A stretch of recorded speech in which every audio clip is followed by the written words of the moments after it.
Hello, my renegades. Welcome back to Rogue Radio. I have a very special segment. Let's call it Renegade Roundtable, where I have guests to speak on a certain topic. So here we go.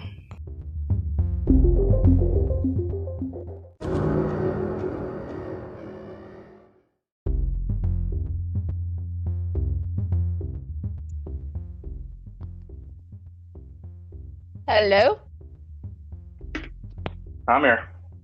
Oh, okay. Hey. Well, today on Rogue Radio, we are going to be talking about, what I would call, I don't even want to say black privilege because that sounds terrible, but, lately, me and my friend Jacob has been kind of talking about how a lot of the African American community has been expecting us to apologize for things that we have not been doing. So we're going to talk about that. So, like I said, my friend here is Jacob Miller. He has his own podcast called U of M Podcast. So it's on Anchor as well and Spotify. So make sure you go and check him out as well. Do you want to explain your podcast? Sure thing.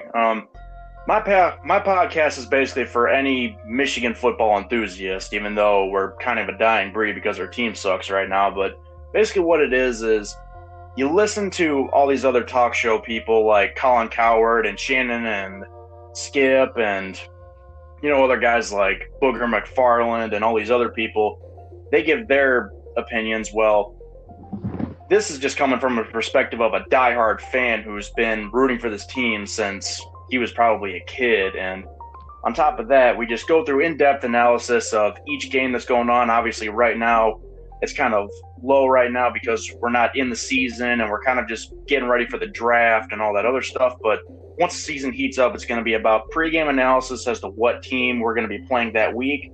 And then following afterwards, it's going to be about what happened and just a vicious cycle until finally either season's up or whatever comes next. But right now in the off season, it's kind of slow. So whatever big news comes up, we just kind of cover that. Right. That sounds pretty cool. So, do you have any comments on the topic today at all? Well, to say the least, it's going to be controversial. So. Well, yes. A lot of the stuff that I talk about is controversial. I guess I'll start off just because this all kind of like the whole idea of this podcast was kind of not even inspired. It just kind of happened. It's happened maybe once or twice to me before. I'll be going into a store or coming out of a store and someone who happens to be African American opens the door for me to help me out, and even if I forget to say thank you, or even if they beat me to saying thank you, they will rudely say you're welcome, like I owe you a thank you. And to me, it's more annoying than anything to have someone expect to have manners kind of reciprocated back. And I'm not saying that, I don't know, it's like they expect you to give them courtesy as well. And it's not always about that, in my case, because sometimes we're human, we forget to do things like that. So I don't think us, like, as people should be kind of held against that sort of standard, like, of you owe me this. And that was just like a little detail of what actually is going on now. So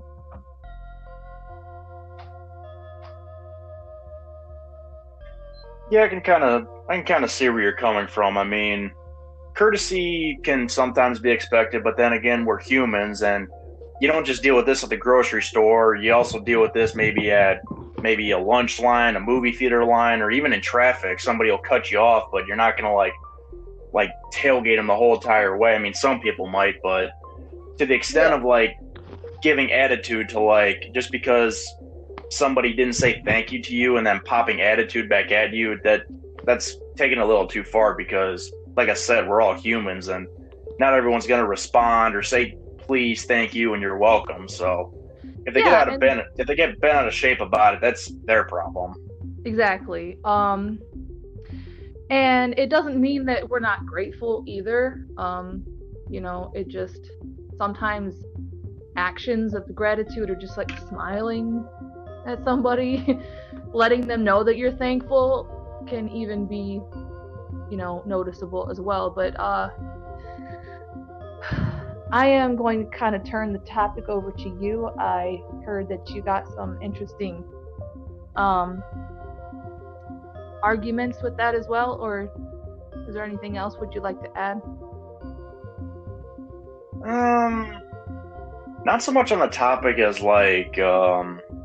we as white people the black community stuff, because that argument that can go back and forth either ways, but ultimately when it comes down to it, I just look at it as like you notice so many times in the news, especially over the last year, going on almost year and a half now, the racial tension in this country has been cranked up past 10 and pretty much got up to 20 at this point, because it seems like if you're a cop, you're in danger of losing your job no matter who you stop. I mean, even more so, it seems, if you're pulling over a black man and things just go sideways.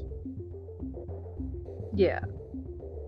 And just you, me, and Terrence and our friend Phil, we all were watching the Super Bowl together, and then a few days, maybe even the day after, there have been tweets of people saying, oh, it's kind of odd that Tom Brady won the Super Bowl during Black History Month. I mean, you're gonna blame him for doing a good job for winning for the team just because he's white,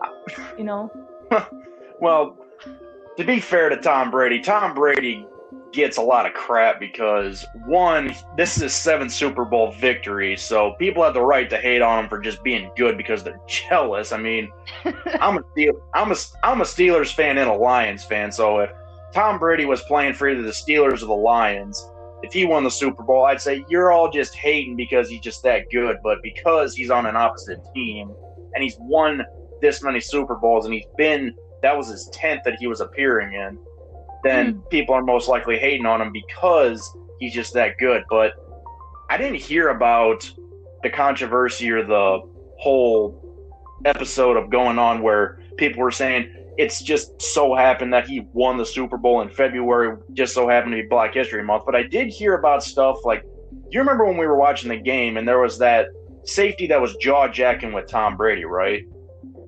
I think so.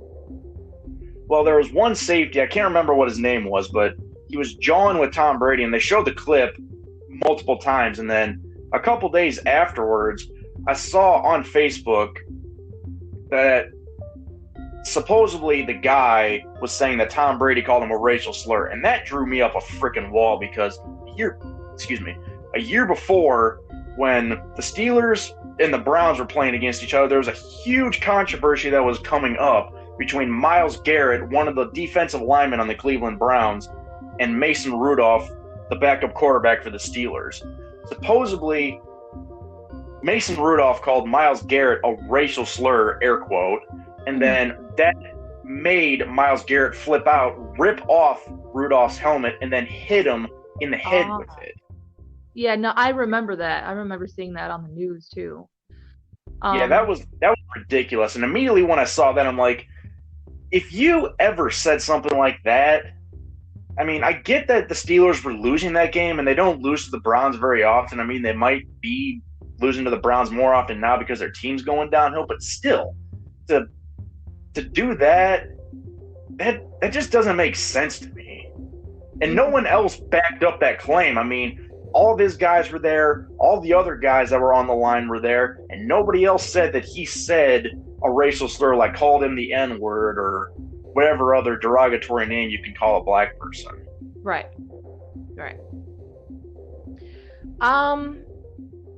I think it's not just a race problem. I feel like it's a heart problem. I think it's just an ordinary hate problem. We just put color in front of it to make more people angry about it.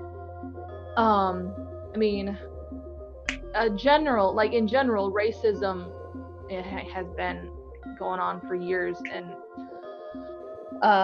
it shouldn't be any news to anybody that this stuff is starting to happen again.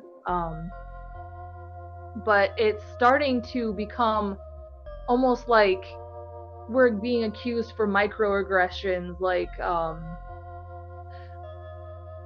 just like winning the Super Bowl just because you happen to be white, you know, or when I don't know if you know who Jake Paul is, but Jake Paul was a YouTuber. He decided to become a boxer, and he was in the ring with a man who happened to be African American, and he actually was on a YouTube channel called Vice, and he was being interviewed, and basically these people were ambushing him and saying, do you think that you're racist because you knocked down a black man? I'm like, no, maybe he's just that good.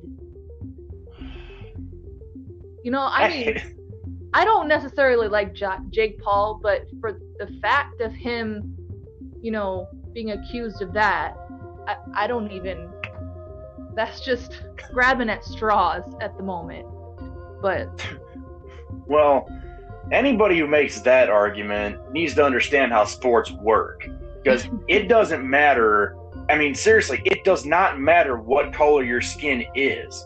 Either you have the it factor that gives you the victory or you don't. I mean, take a look at, I don't know if he's still in the light heavyweight division now, but take a look at John Bones Jones.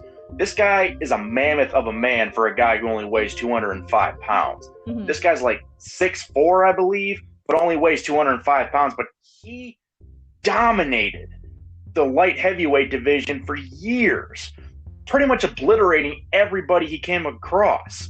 And he was facing off against black guys, white guys, Brazilian people, Mexican Americans, just people like that. It didn't matter. And then you look at other divisions, like take a look at Conor McGregor when he was fighting in the featherweight division. Mm-hmm. He was pretty much blowing out everybody, and he fought every color of the rainbow pretty much. Right. And then just so happened that when he moved up to 170 pounds, he got his ass kicked against Nate Diaz the first time, and then it went to a decision the second time. Mm-hmm. And then he fought off against Eddie Alvarez to take the lightweight title. Then he fought off against Floyd Money Mayweather, and Mayweather wound up beating him. So it doesn't matter what color your skin is. It's about how athletic you are and how competitive you are on the field. You can ask anybody this. Yeah. Your skin color does not matter. Yeah.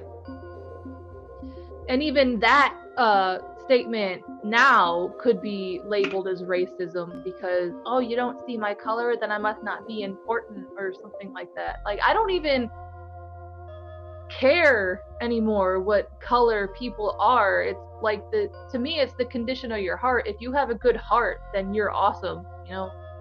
But I see so many people being bent out of shape because of just how successful, you know, certain people of color or certain people who are just happen to be white are successful. And it's like, it's not about your skin color. Why does it have to be that way, you know?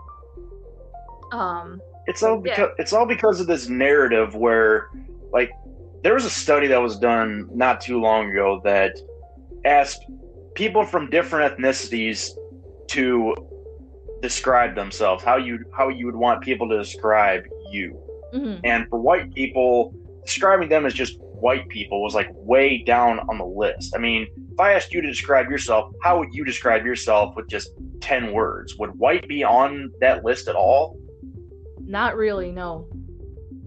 And then the same can't really be said for the African American community. If you ask them, how would you like people to describe you with just 10 words or just maybe 10 bullet points? Odds are their race would probably be at maybe one of the top ones. I mean, I don't want to stereotype, but that's kind of what's been going on, especially with how much media attention this whole movement of victimology is being used. Yeah. We could even talk about the president being accused of being a racist when Joe Biden has used the N-word so many times in the House as well. But, that I think that's going, I don't know, is that going too far in this conversation or no? Oh, no. I mean, with Joe Biden, that guy is just, I don't even know how to describe this dude. He's nothing but a raisin at this point. I mean, all you got to do, seriously, just look at how he performed during the debates against Trump, and then look at how he was performing against the media as well, which they were basically scratching his back the whole time. And then on top of that, when they would ask him a hard question, he'd get mad. And then there was one clip, I don't know if you saw this, but there was one clip where he was being interviewed by some podcaster, and he literally said, and I quote, "If you have to even think about whether you vote for Joe Biden or Donald Trump, then you ain't black."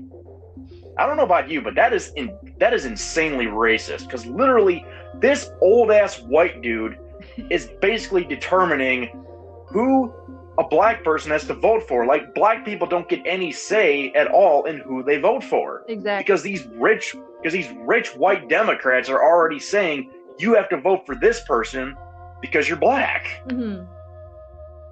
And I feel like, especially now with the Generation Z, with this new generation that's out and starting to grow up in this culture, they see how there's a lot of tension between races, and they feel like they have to pick a certain side, and they're not fully educated on it, and they end up being just as hateful as whoever is around them. And it's not just that. I feel like since there's so many social media platforms that spew out fake news, just like media in general kind of demonize certain people because of what they stand for. If you stand up for something right, then they're going to make it up to where you stand up for something wrong.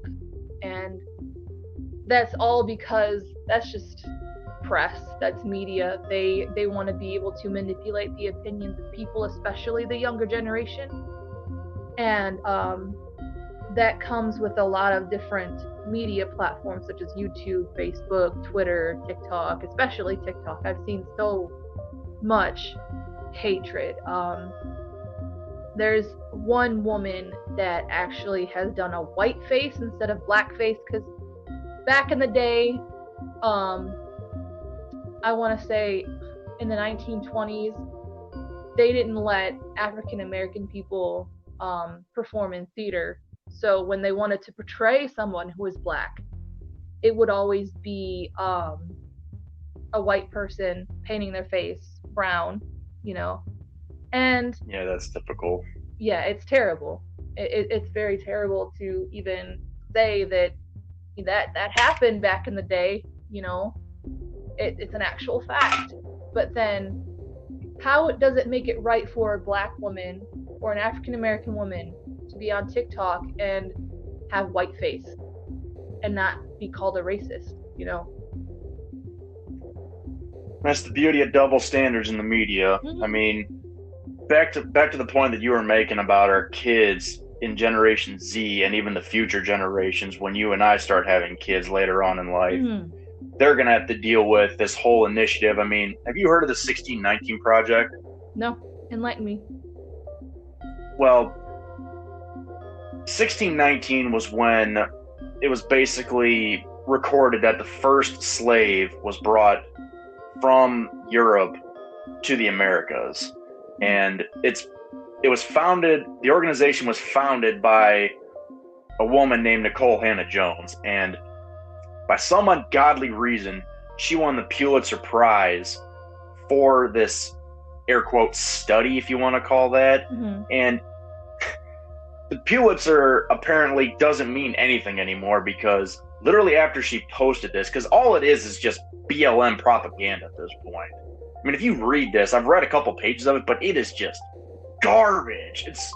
I'm a big history buff, as you already know. I mean, I'm a history buff to the point where if I see a historical landmark on the side of the highway, I will drop everything to go find where that is just so I can learn something. That's how obsessed I am with learning about American history. And this oh my God, I couldn't even, I felt like I was going to puke because it's just garbage. Mm-hmm. It's just nothing but BLM propaganda. But somehow she won the Pulitzer off of this, and it was so bad and so inaccurate that actual past Pulitzer winners were actually debunking how bad this study was. Mm-hmm. Because basically the thesis of the 1619 Project is that America is embedded in systemic racism, and it has been from its founding to even present day. Mm-hmm. Yeah. I don't think a lot of people realize, because yes, in our American history books, we have learned that African Americans have been enslaved during the Civil War and even before that. What people don't usually research is that white people have been enslaved during Saudi Arabia. They were sex slaves. When people from Europe came into America, they were met with discrimination as well. The Irish, they didn't like how the Irish looked. They didn't like how the Irish spoke. So it was hard for them to get jobs as well. And nowadays, you could even say that human trafficking, which comes in all colors, they don't care what, color a woman, a boy, or a girl looks like. They will kidnap your child and sell it for sex. And you can even say that that is modern day slavery. And I don't see how slavery should be an argument for just African Americans when, if you look hard enough, you can see everything that they have not been teaching us.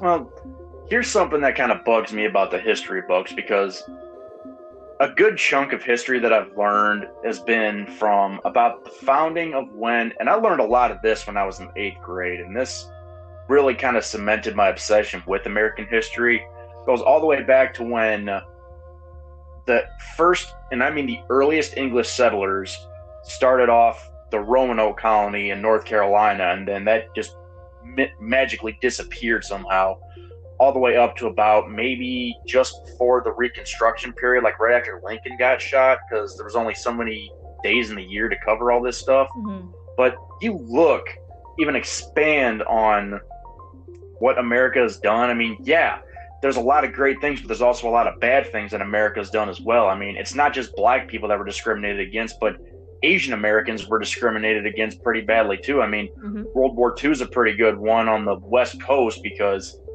FDR, he basically moved a lot of first-generation Japanese Americans that literally just got here, sent them to these internment camps in the middle of the desert out of an air quote precaution.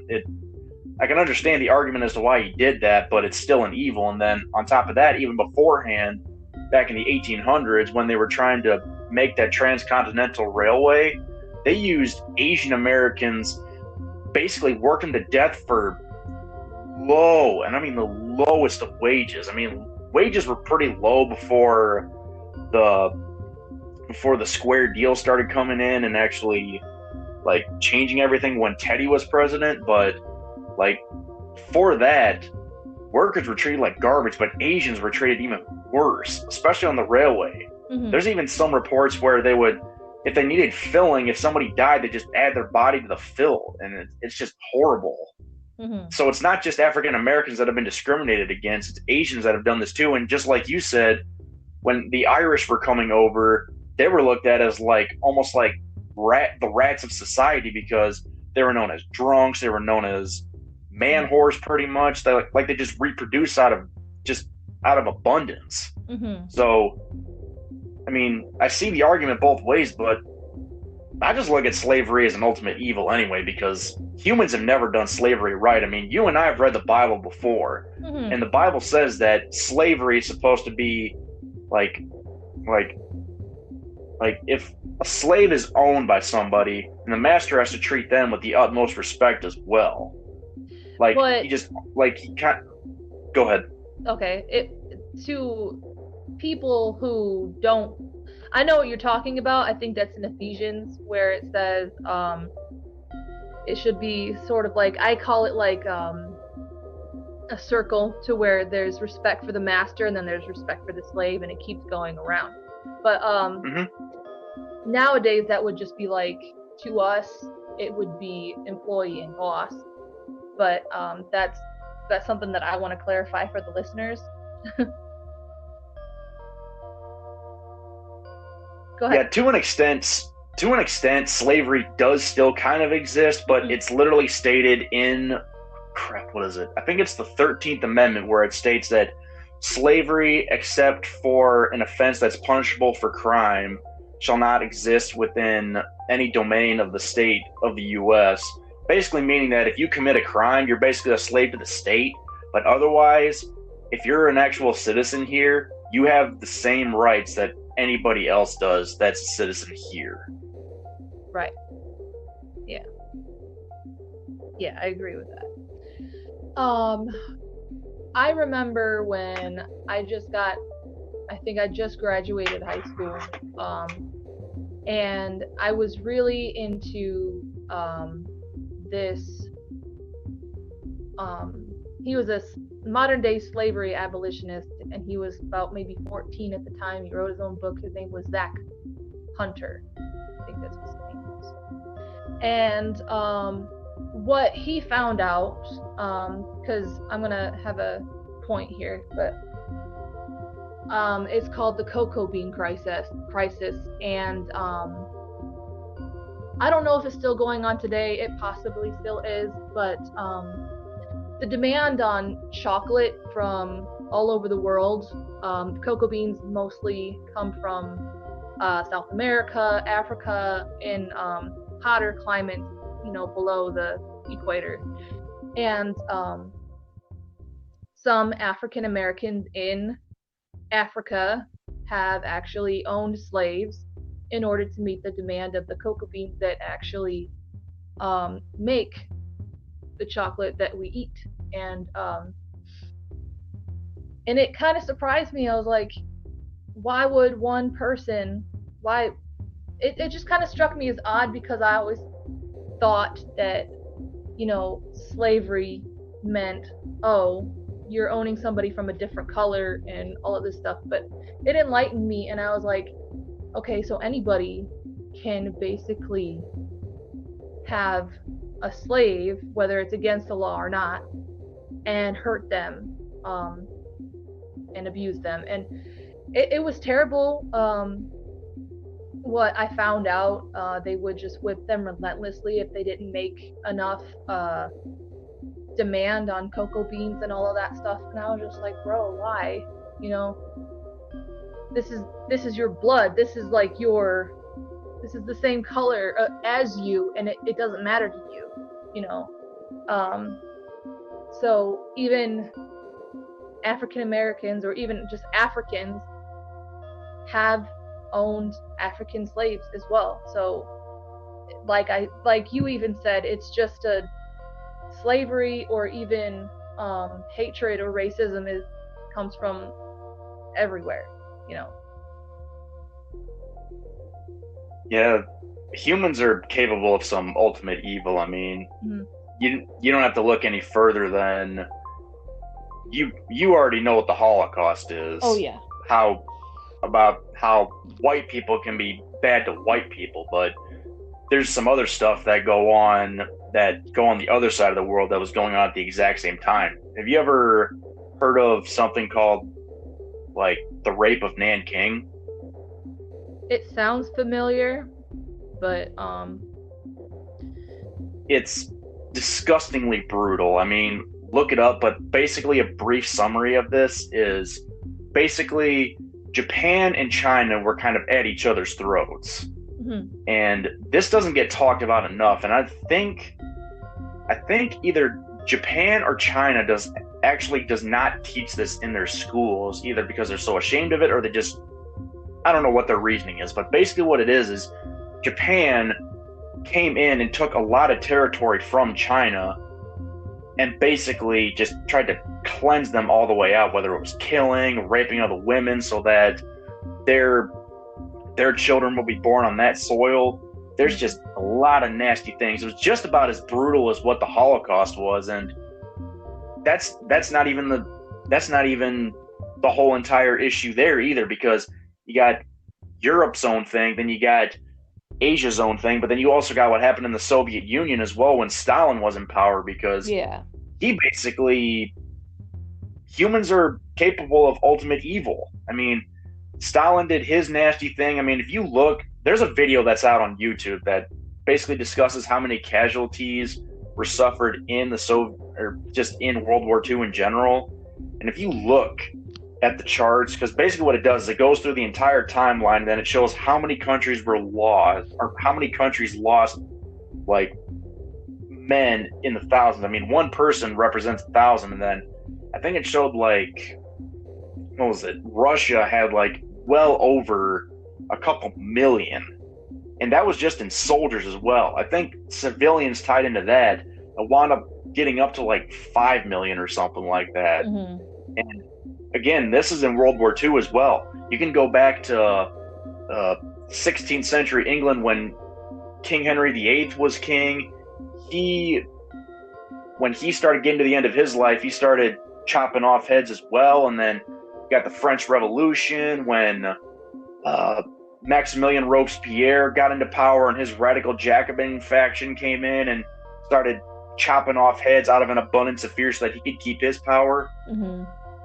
This isn't just limited to one skin color. This is an entire issue, and I'm sure there's more massacres that go on around the world. I mean, yeah. And you could even say that just because of that explanation, that slavery can also be an abuse of power. Oh yeah. Yeah.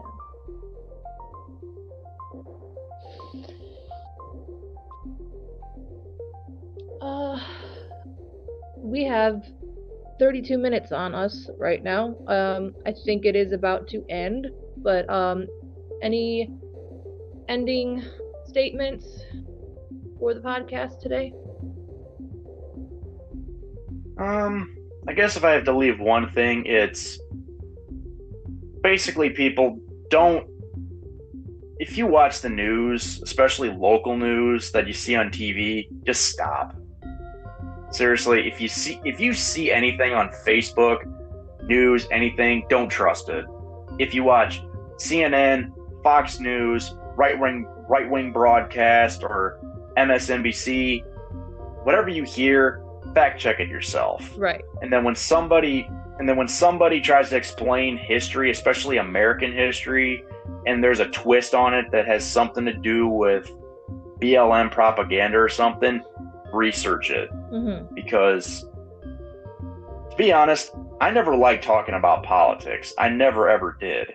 But then once I started realizing how bad the media was starting to cover things and how one-sided and how biased it was to an extent, and then once they started adding the 1619 Project and they started saying things like Abraham Lincoln's not pro-BLM or stuff like that, that's when I really had to put my foot down and start going all fact checker, because he helped end slavery. What the heck? Seriously, I mean, there was a statue in Boston that was paid for by emancipated slaves. You look this up. I guarantee it. Was a statue of Abe Lincoln that was basically pardoning a slave. He basically just had one hand on a stoop and then the other hand on the slave, basically giving him his freedom. And it was a gift from emancipated slaves because obviously a couple days after the Civil War ended, Lincoln was shot. Mm-hmm. But apparently now white woke liberals, not even black folks, white woke liberals, literally said that it was racist because apparently it made black people look weak for whatever reason. I mean, it doesn't make sense. I mean, here's one movie I could really recommend. The movie Lincoln. It stars Daniel Day-Lewis and Sally Fields, but it is one of the most historically accurate movies you could ever watch. It's based on the passage of the 13th Amendment. And for those of you who don't know, Abe Lincoln was one of the chief people that got the 13th Amendment passed. So anybody who says that Abe Lincoln was a racist, you really need to do your research and stop drinking that Kool-Aid, because you are getting fed some bullshit. Exactly. But on top of that, the 13th Amendment literally abolishes slavery. And then the next two amendments gives them citizenship and then gives them the right to vote. Now, obviously, in the South, they didn't abide by the giving them the right to vote because they would constantly like make them take tests and literacy tests, and they wouldn't let them vote and stuff like that. But still, it's like, what the hell? Right. And I guess a closing statement I would say for the people who are listening is understand that, like even Jacob said, that not everything you see is complete facts. You really have to educate yourself. And I hear that a lot on TikTok, and they say it so like you haven't really educated yourself if you're just telling somebody to educate themselves when they're telling you the facts. And don't be so quick to jump into being so hateful or angry towards someone of a certain color. At the end of the day, we're all human beings, and we're all one race, and it's the human race. So, yeah. Don't say that, you might get canceled. Oh, I'm above cancel culture. I'm pretty sure I've been canceled many times. It don't really matter.